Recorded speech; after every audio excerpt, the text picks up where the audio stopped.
Hey glow getters, welcome back to PureGlow Creations.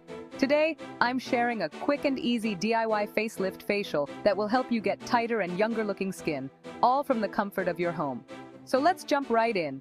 For this facial, you'll need a few simple ingredients: egg white, honey, and a few drops of lemon juice. These natural ingredients are powerful skin tighteners and brighteners, perfect for our needs today. First, whisk one egg white until it's frothy. Then, add a teaspoon of honey and a few drops of lemon juice.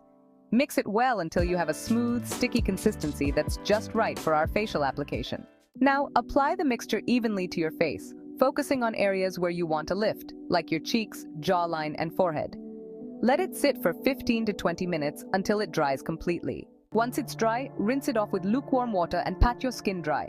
You'll immediately feel your skin tighter and see a youthful glow. And that's it! A quick DIY facelift facial for tighter, younger-looking skin. If you enjoyed this video, don't forget to like, comment, and subscribe for more skincare tips and tricks from PureGlow Creations.